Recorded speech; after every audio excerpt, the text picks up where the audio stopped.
Rajasthan assembly ఎన్నికల ఫలితాల్లో BJP దూసుకుపోయింది.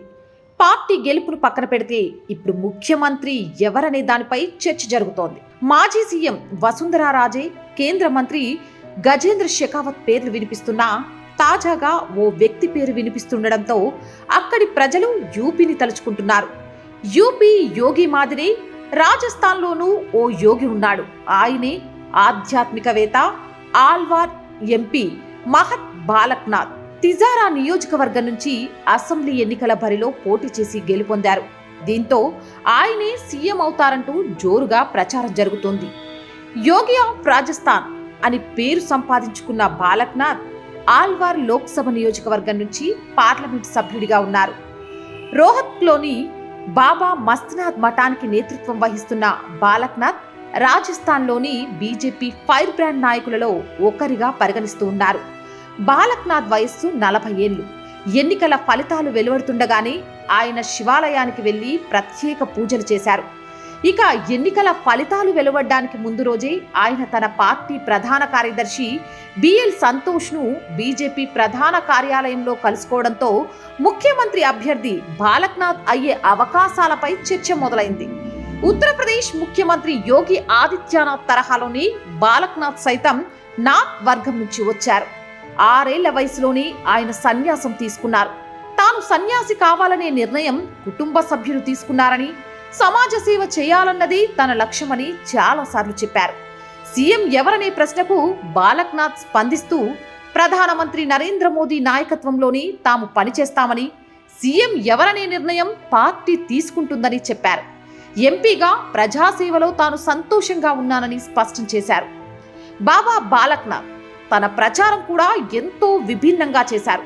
తన ప్రచారంలో బాలక్నాథ్ తిజారాలో పోటీని ఇండియా పాకిస్తాన్ మ్యాచ్గా అభివర్ణించారు. తాలిబానీ దళాలకు వ్యతిరేకంగా తాను నిలబడ్డానని కూడా ఆయన చెప్పుకొచ్చారు. ఇన్స్టాగ్రామ్లో దాదాపు 1.5 మిలియన్ల మంది ఫాలోవర్స్తో ఆయనకు భారీ ఫాలోయింగ్ ఉంది. బాలక్నాథ్ మూలాలు ఆల్వార్లో ఉన్నాయి. ఆయన ఏప్రిల్ 16, 1984న బెహ్రోత్ తహసీల్లోని కొహ్రానా గ్రామంలో జన్మించారు.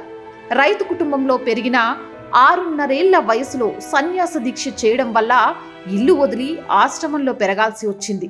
2017లో మహత్ చంద్నాథ్ యోగి మరణించిన తర్వాత బాలక్నాథ్ నాథ్ శాఖలోని అతిపెద్ద మఠమైన అస్తల్ బోహార్ 8వ మఠాధిపతిగా బాధ్యతలు స్వీకరించారు. బాబా మస్తనాథ్ మఠానికి మఠాధిపతిగా ఉన్నారు.